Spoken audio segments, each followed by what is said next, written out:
kasih Tuhan Yesus selalu terbukti dalam kehidupan kita. Dia rela berkorban untuk kita. Kasih Allahku sungguh telah terbukti.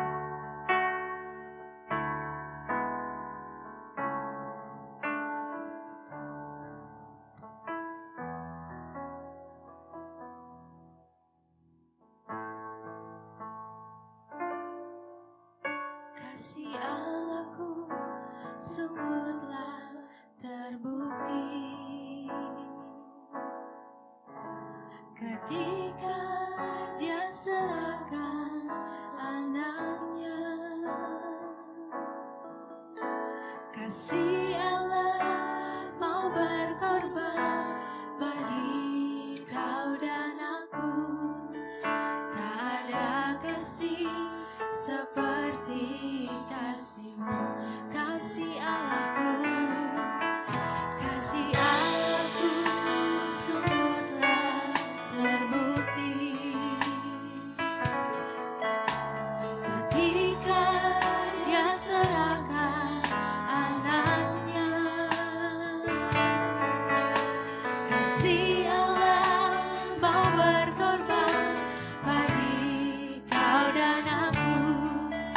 Tak ada kasih seperti kasih-Mu.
kepadamu. Apapun yang terjadi dalam kehidupan kami Tuhan, yang kami tahu kami harus bersyukur kepadamu Tuhan. Engkau telah mati buat kami, Engkau telah berkorban buat kami Tuhan. Kami mau mengucap syukur akan hal itu Tuhan. Biarlah pujian penyembahan kami berbau harum dan berkenan di hadapan-Mu Tuhan. Berkati buat para pelayan-Mu Tuhan yang telah melayani Engkau hari ini. Berkatilah para pelayan-Mu. Sekarang kami akan mendengarkan firman-Mu Tuhan. Berkatilah firman yang akan kami dengarkan. Biarkanlah firman ini dapat kami lakukan dalam kehidupan kami. Berkati juga buat hamba-Mu yang akan menyampaikan firman-Mu Tuhan. Urapi hamba-Mu dari ujung kepala sampai ujung kaki. Agar apa yang hamba-Mu katakan sesuai dengan kehendak-Mu. Kami siap mendengarkan firman-Mu Tuhan. Di dalam nama Tuhan Yesus. Haleluya. Amin. Shalom saudaraku. Senang sekali kita bertemu kembali ibadah online Gereja Bethel Tabernakel Jemaat Indonesia. Hari ini saya akan menyampaikan suatu hal yang amat sangat penting. Adalah perikopnya kekhawatiran. Semua orang pasti dilanda oleh kekhawatiran. Tetapi Alkitab bicara bagaimana hal kekhawatiran itu. Kekhawatiran itu dari Matius 6 ini bagian dari khotbah di bukit Tuhan Yesus. Karena hal sangat penting. Makanya saya membawakan tentang kekhawatiran. Mengapa penting tentang kekhawatiran? Karena kekhawatiran adalah membunuh iman saudara. Suka atau tidak, banyak orang tidak paham bahwa di dalam Alkitab ada 365 kali perkataan tentang jangan bimbang, jangan ragu, jangan takut, jangan khawatir.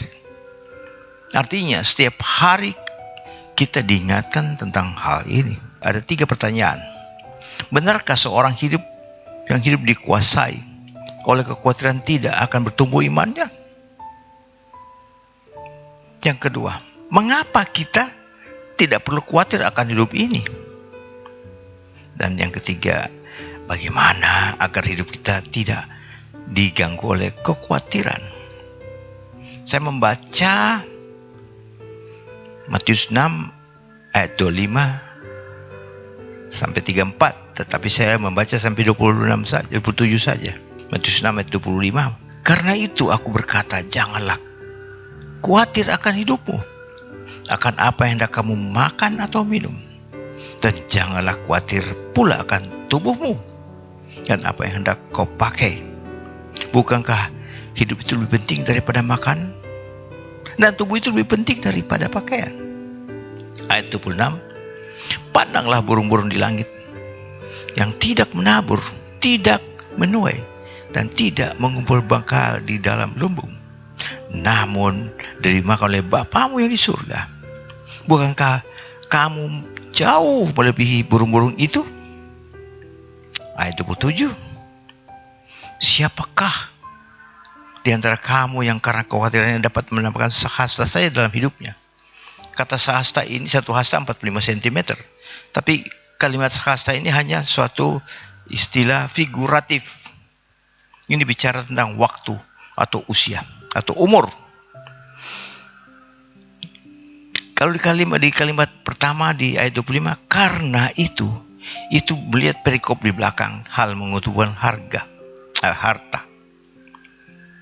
Jadi penyebab seseorang khawatir di bumi ini karena dia hanya mau mengumpulkan harta.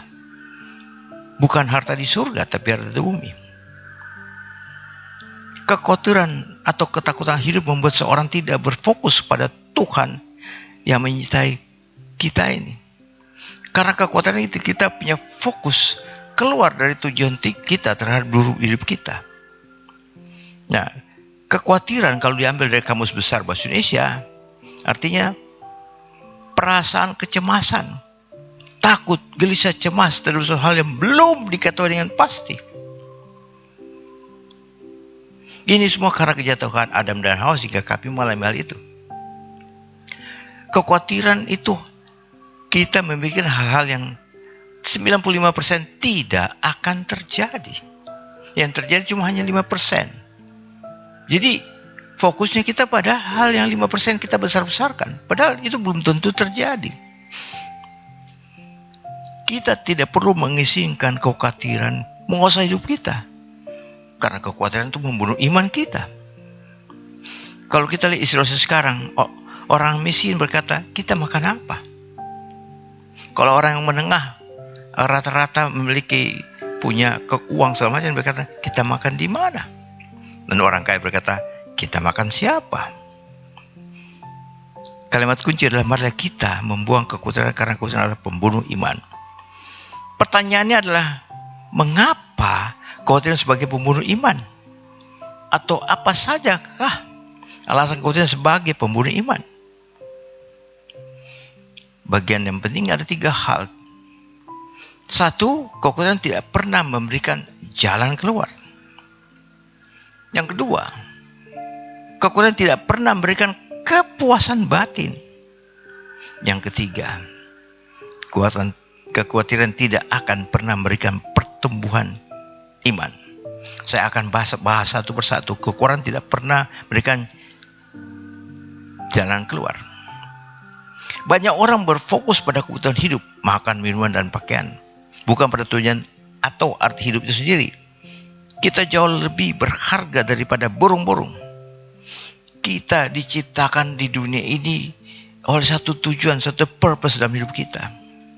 Karena kekhawatiran membutakan kita terhadap tujuan hidup kita yang Tuhan telah tentukan. Tuhan mau kita bicara tentang hal kekinian, bukan hal futuris yang akan datang. Karena apakah kita hidup untuk makan, ataukah kita makan untuk hidup? Kekhawatiran hanya membuat kita terkungkung dan akhirnya membuat kita tidak lebih baik. Kekhawatiran tidak mampu beri jalan keluar pada usia seseorang dapat bertambah, melainkan timbul stres, depresi, tekanan, dan berbagai penyakit. Ketidakmampuan merasakan diri dari kekhawatiran dapat membuat orang pada suatu keadaan lebih serius, stres, depresi, gangguan mental, bahkan bunuh diri. Itu sebabnya Kristus memberikan pengajaran khusus tentang kekhawatiran dan melarang sikap ini ada pada diri setiap orang percaya.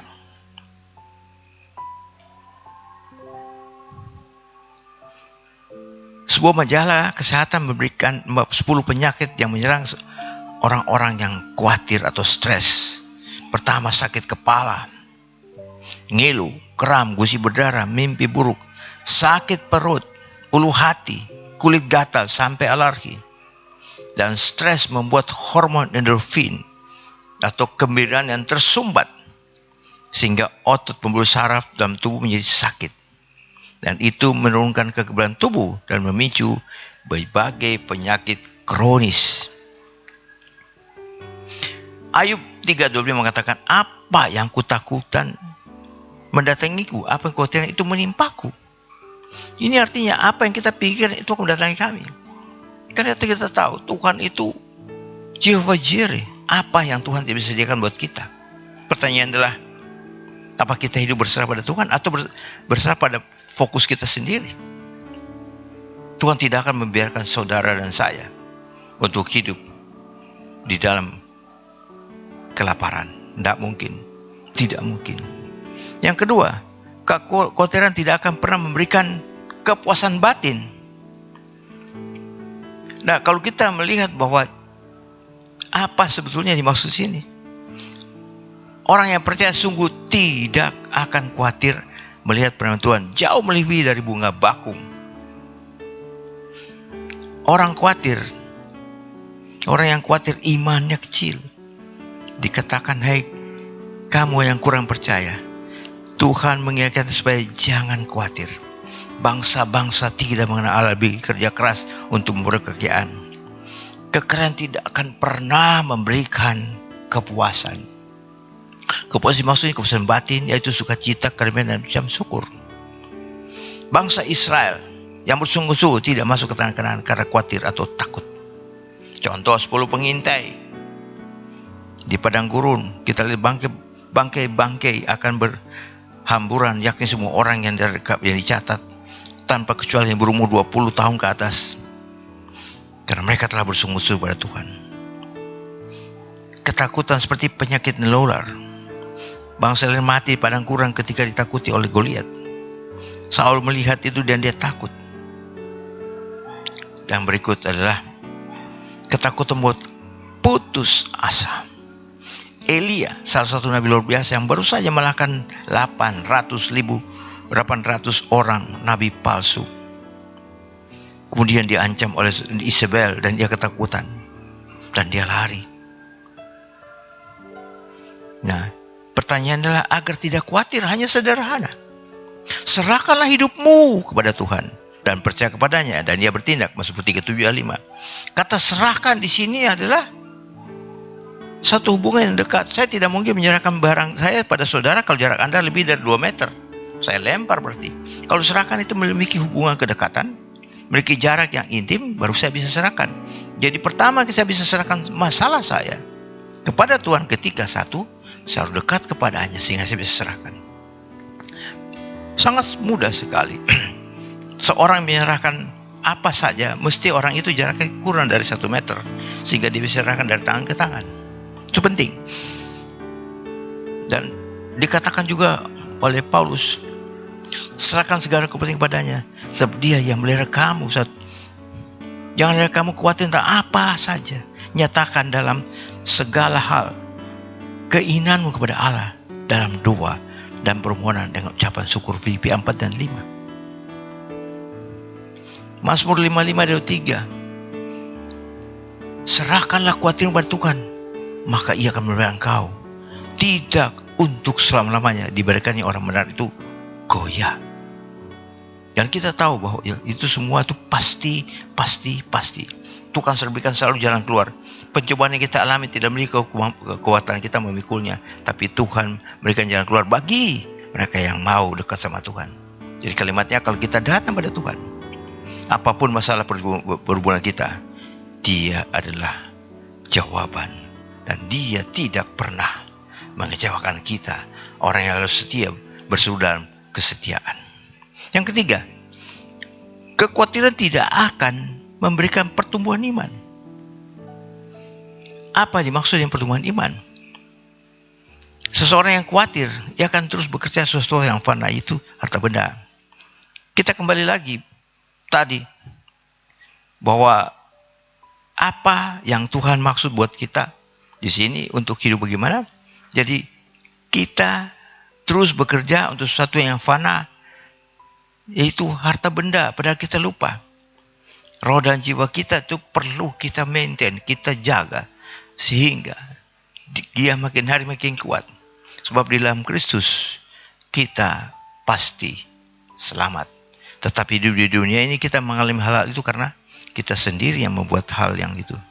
Jadi ada 3 hal yang Tuhan mau kita lakukan agar kita mengalami pertumbuhan iman. 1, jangan khawatir akan kekinian, ayat 32. Yang kedua, cari kerajaan Allah dan kebenaran, ayat 33.